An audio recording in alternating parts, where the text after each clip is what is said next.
ఈరోజు ఒక అమానవీయమైనటువంటి చర్య మోహన్ బాబు ఆధ్వర్యంలో జరిగింది.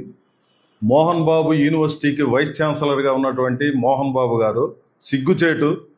ఆయన వైస్ ఛాన్సలర్ అనే పేరు పెట్టుకోడు. ఛాన్సలర్ గవర్నర్ ఉంటాడు, ఆయనే ఛాన్సలరా?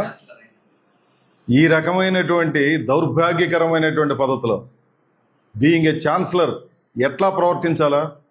ఇవేనా ఆయన నేర్పించేది? విద్యా బుద్ధులు నేర్పించడం అంటే యూనివర్సిటీల్లో బౌన్సర్లను పెట్టుకొని ప్రశ్నించినటువంటి వాళ్ళందరినీ కూడా దారుణంగా కొట్టి కాళ్ళతో చేతులతో తన్ని కిడ్నాప్ చేసి నారావారిపల్లి దగ్గర ఉన్నటువంటి ఈయన ఫామ్ హౌస్లో వీళ్ళని తీసుకొని పోయి చంపడం ఒక్కటే మిగిలింది. అత్యంత దారుణంగా కొట్టారు. ఒక జాతీయ విద్యార్థి సంఘం ప్రధాన కార్యదర్శిని, యూనివర్సిటీ విద్యార్థి సంఘం నాయకుడిని అత్యంత అమానుషమైనటువంటి పద్ధతిలో ఒకతను సివిల్స్కి ప్రిపేర్ అవుతున్నాడు. ఈ కారణంగా మీకు 15 కోట్ల రూపాయల జరిమానా వేస్తున్నాం, 15 కోట్లు చెల్లించండి అని చెప్పి రాష్ట్ర ప్రభుత్వం ఆధ్వర్యంలో ఉన్నటువంటి ఉన్నత విద్యాశాఖ నిర్ణయించిన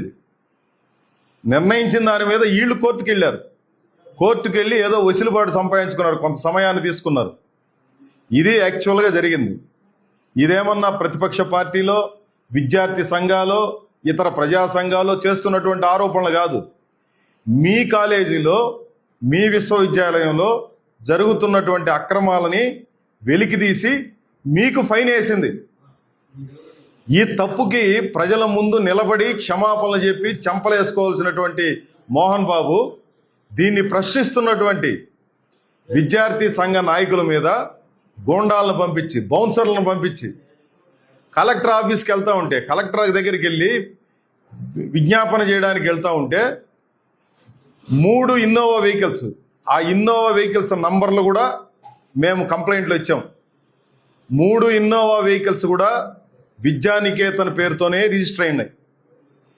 3 వెహికల్స్లో బౌన్సర్లు వచ్చి మేము మోహన్ బాబు మనుషులమి, మంచు విష్ణు మనుషులమి, పిఆర్ఓ సతీష్ మీద మాట్లాడేంత దమ్ము ధైర్యం మీకు ఎక్కడి నుంచి వచ్చింది అని చెప్పి అత్యంత దారుణంగా కలెక్టర్ ఆఫీస్కి దగ్గరలో రోడ్ల మీద కొట్టుకుంటూ బలవంతంగా ఒక ఇన్నోవా వెహికల్ ఎక్కించుకొని నేరుగా నారావారిపల్లిలో ఉన్నటువంటి మోహన్ బాబు ఫామ్ హౌస్లోకి వెళ్ళి చంపేయడం ఒక్కటే మిగిలింది.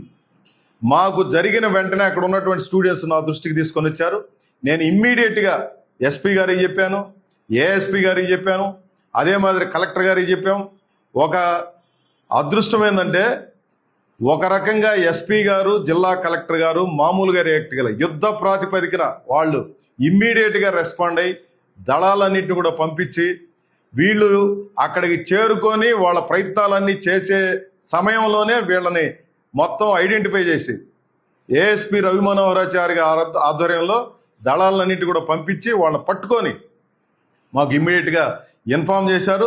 నేను ప్రత్యేకంగా అభినందనలు తెలియజేస్తున్నాను, ధన్యవాదాలు తెలియజేస్తున్నాను. ముఖ్యంగా జిల్లా కలెక్టర్ వెంకటేశ్వర గారికి, అదే మాదిరి జిల్లా ఎస్పీ సుబ్బరాయుడు గారికి. సుబ్బరాయుడు గారు ఊర్లో లేకపోయినప్పటికీ ఇది మొత్తం కోఆర్డినేట్ చేస్తూ ఎప్పటికప్పుడు చేస్తూ వీళ్ళందరినీ పట్టుకొచ్చి వీళ్ళందరినీ అరెస్ట్ చేసే కార్యక్రమం చాలా వేగంగా గంటల వ్యవధిలో ఈ కిడ్నాప్ని ఛేదించి ప్రాంప్ట్గా వ్యవహరించినటువంటి జిల్లా అధికార యంత్రాంగానికి మేము ముందుగా ధన్యవాదాలు తెలియజేస్తాను. ఇది ఒక ఎత్తు అయితే, ఈరోజు మోహన్ బాబు వ్యవహార శైలి ఈరోజు కొత్తది కాదు. ఈ బౌన్సర్లు అనేవాళ్ళు ఆ కాలేజీలో పెట్టుకొని విద్యార్థుల తల్లిదండ్రుల మీద దాడులకు పాల్పడతారు, చుట్టుపక్కల గ్రామస్తుల మీద దాడికి పాల్పడతారు. ఎవడైనా ఏదన్నా ప్రశ్నిస్తే రెచ్చిపోయి దాడులు చేస్తారు, బూతులు మాట్లాడతారు. ఎవడిచ్చాడు? ఒక ప్రత్యేకమైనటువంటి రాజ్యాంగం ఏమన్నా మోహన్ బాబు యూనివర్సిటీలు ఏర్పాటు చేసుకుని ఉన్నారా? లేదంటే ఒక ప్రత్యేకమైనటువంటి చట్టాలు మీకేమన్నా ఉన్నాయా? తక్షణం మోహన్ బాబును అరెస్ట్ చేయాలి. దీనికి నాయకత్వం వహించినటువంటి మంచు విష్ణుని అరెస్ట్ చేయాలి. సిగ్గుచేటు నువ్వు ఒక మా అసోసియేషన్కి, మూవీ ఆర్టిస్టు అసోసియేషన్కి అధ్యక్షుడిని, బ్రహ్మాండంగా గెలిచినాను, మానవీయ విలువలు నేర్పించడమే మాకు చేతనవును అని చెప్పి ఒక యాంటీ సోషల్ ఎలిమెంట్ లాగా వీళ్ళు ప్రవర్తిస్తున్నారు సొసైటీలో. మీకు విద్యాలయాలు నడిపే అర్హత లేదు. వాస్తవంగా అయితే ఆ విద్యాలయాల గుర్తింపుని రద్దు చేయాలి. అక్కడ పసిబిడ్డల జీవితం ముడిపడి ఉంది కాబట్టి మేము ఆ రకమైనటువంటి డిమాండ్లు చేయడం లేదు. ప్రభుత్వం స్వాధీనం చేసుకోవాలి. ఈ రకమైనటువంటి ఒక నేర ప్రవృత్తి కలిగినటువంటి వాళ్ళు విద్యాలయాలు నడపాల్సినటువంటి అవసరం ఉందా? ఇట్లాంటి నేరపూరితమైనటువంటి లక్షణాలు ఉన్నటువంటి మోహన్ బాబు, నీకు అర్హత ఉందా ఇది నడపడానికి, మంచి మాటలు చెప్పడానికి, విలువల గురించి మాట్లాడడానికి నీకేం అర్హత ఉందని చెప్పి ఈ సందర్భంగా మేము ప్రశ్నిస్తూ ఉన్నాం. ఇది ఏమాత్రం క్షంతవ్యం కాదు. ప్రభుత్వం కూడా ప్రాంప్ట్గా రియాక్ట్ కావాలి, సమగ్రమైనటువంటి విచారణ జరిపించాలి. పేరెంట్స్కి అందరికీ ఎక్కడెక్కడ ఎన్ని బాధలు పడి డబ్బులు తెచ్చుక ఆటో డ్రైవర్ పిల్లలు ఉన్నారు, ట్యాక్సీ డ్రైవర్ల పిల్లలు ఉన్నారు, కూలీనాలి చేసుకునే వాళ్ళ బిడ్డలు ఉన్నారు. ఏదో మోహన్ బాబు యూనివర్సిటీలో చదువుకుంటే రేపొద్దున ప్లేస్మెంట్ బాగుంటుందని చెప్పి భావించి నీ దగ్గర చదువులు నేర్పించడం కోసం బాధలు పడి చేస్తుంటే నువ్వు ప్రవర్తిస్తున్నదేమి?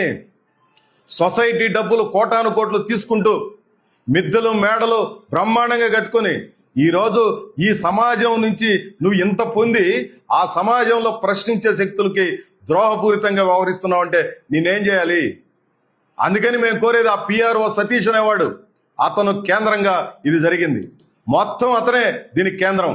వీళ్ళిద్దరిని కిడ్నాప్ చేయడమే కాదు, ఈరోజు ఉదయాన్నే చంద్రగిరి పోలీస్ స్టేషన్లో పోయి ఫిర్యాదు చేసి అక్కడ సిఐ ఫోన్ చేశాడు అక్బర్కి, వీళ్ళని నేను పంపిస్తున్నాను మాట్లాడనని.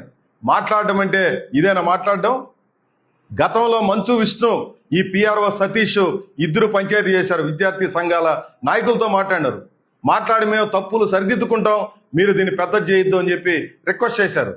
మేము పెద్ద చేయలేదే. ఏమని చేశాం? మేము చెప్పింది ఏమనంటే ఇది మంచిది కాదు, ఈ రకమైనటువంటి ప్రాక్టీసు ఇక్కడెక్కడా లేదని, తిరుపతి చరిత్రలో ఎప్పుడూ లేదు. ఈ రకమైనటువంటి పద్ధతిలో జాతీయ విద్యార్థి సంఘం నాయకుల మీదకి ఒక ప్రైవేట్ ఇన్స్టిట్యూషన్ వాళ్ళు ఈ రకమైనటువంటి దౌర్జన్యం చేయడం, కిడ్నాప్ చేయడం, చంపేస్తామని బెదిరించడం, దారుణంగా కొట్టడం అనేది ఫస్ట్ టైం మన తిరుపతి హిస్టరీలో. ఈ రకమైన దాన్ని మనం అలో చేస్తామా? ఈ రకమైనటువంటి పద్ధతిని ఏమాత్రం అలో చేయడానికి వీల్లేదు, కఠినంగా వ్యవహరించాలని చెప్పి నేను డిమాండ్ చేస్తున్నాను. ఈ బౌన్సర్లు ఎవళ్ళు? ఎక్కడి నుంచి వచ్చారు? 25-30 మంది బౌన్సర్లు పెట్టుకొని నువ్వు ఏమన్నా అదేమన్నా కాలేజా, లేకపోతే ఏమన్నా ఒక యుద్ధ క్రీడా కేంద్రం అది, లేదా ఏమన్నా అక్కడ కుస్తీ పోటీలు ఏమన్నా నిర్వహిస్తారా? కాలేజ్ దగ్గర బౌన్సర్లు ఏందండి? ఎవరి కోసం? నీకేదైనా సమస్య ఉంటే పోలీసులు చెప్పు. అట్లా కాకుండా బౌన్సర్లు పెట్టుకొని పేరెంట్స్ మీదకి దౌర్జన్యం చేయడానికి, లేదా విద్యార్థి నాయకుల మీద దౌర్జన్యం చేయడానికి నీ దగ్గరికి ఎవడో అదేదో పెద్ద అమెరికన్ వైట్ హౌస్ లాగా అక్కడికి ఎవడు మామూలు వాళ్ళు పోయేదానికిలే, ప్రశ్నించేదానికిలే, మాట్లాడేదానికిలే, అక్కడ ఎవరితో ఏమీ చెప్పడానికిలే, ఒక అడ్మిషన్ కోసమో లేదా ఫీజుల గురించి మాట్లాడడమో ఏమీ ఉండదు అక్కడ. అంతా వీళ్ళ ఇష్టానుసారంగా వీళ్ళు ఒక సెపరేటు రాజ్యంలాగా నడుపుతున్నటువంటి పరిస్థితి కొనసాగుతూ ఉంది. ఈ నేర ప్రవృత్తిని మానుకోకపోతే మోహన్ బాబుకి హెచ్చరిక చేస్తున్నాం. ఇది ఏదో మేము మా ఇష్టం వచ్చినట్టు చేస్తే మేమంతా బెదిరిపోయి ఈయన ఆగడాలని, నువ్వు సినిమాల్లో విలన్ అయితే అయి ఉండొచ్చు, సమాజంలో కాదు. సమాజంలో మంచి వాళ్ళు ఉన్నారు, ప్రశ్నించే వాళ్ళు ఉన్నారు, చూస్తూ ఊరుకోరు అనే విషయాన్ని అర్థం చేసుకోవాలని చెప్పి నేను మోహన్ బాబు గారికి చెప్తున్నాను. ఇంత వయసు వచ్చింది, ఈ రకమైనటువంటి ఎంతో నువ్వు సమాజం నుంచి గడించావు, కానీ పద్ధతులు మానుకోకపోతే మాత్రం సరిగా ఉండదు, తీవ్రమైనటువంటి పరిణామాలు ఉంటాయని చెప్పి మేము హెచ్చరిక చేస్తున్నాం. ఇది ఇక్కడితో మానిగి నీ తప్పును అంగీకరించి సమాజానికి క్షమాపణలు చెప్పాలి. ఈ సందర్భంగా ప్రభుత్వం కూడా ప్రాంప్ట్గా వ్యవహరించాలి. జరిగిన నష్టాన్ని, విద్యార్థులకి జరిగిన నష్టాన్ని, పేరెంట్స్కి జరిగిన నష్టాన్ని పోడ్చడం కోసం దీని మీద ఒక సమగ్రమైనటువంటి విచారణ జరపాలి, కఠినంగా వ్యవహరించాలని చెప్పి నేను రిక్వెస్ట్ చేస్తున్నాను. ఈ ఘటన జరిగిన వెంటనే తిరుపతిలో ఉన్నటువంటి దాదాపు అన్ని ప్రజా సంఘాలు, రాజకీయ పార్టీలు, వీళ్ళు వాళ్ళు అన్నటువంటి తేడా లేదు, అందరూ ఏఎస్ఎఫ్, ఎస్ఎఫ్ఐ, మన ఎన్ఎల్ఎస్ నాయకులు, ఇంకా అనేక మంది రకరకాల విద్యార్థి సంఘాలకు సంబంధించినటువంటి నాయకులు, ప్రజా సంఘాల నాయకులు, సిపిఐ నాయకత్వం, ఇతర అనేక సెక్షన్స్ అందరూ కూడా వీళ్ళకి వాళ్ళ ప్రాణానికి ఏమవుతుందో అన్నటువంటి ఆందోళనతో వాళ్ళందరూ కూడా స్పందించారు, అధికారుల దగ్గరకు వచ్చారు, వెంటబడి వాళ్ళకి న్యాయం జరగడం కోసం ప్రయత్నం చేశారు. ప్రతి ఒక్కరికి పేరు పేరున మేము ధన్యవాదాలు తెలియజేస్తున్నాము. రాబోయే రోజుల్లో ఇట్లాంటి ఘటనలు జరగకుండా అవసరమైనటువంటి పటిష్టమైన చర్యలు తీసుకోవాలని చెప్పి మేము అందరి తరపున, ఈ అన్ని సంఘాల తరపున, పార్టీల తరపున విజ్ఞప్తి చేస్తున్నాం. రాష్ట్ర ప్రభుత్వం తక్షణం జోక్యం చేసుకొని వీటికి ముగింపు పలకాలని చెప్పి రిక్వెస్ట్ చేస్తున్నాం.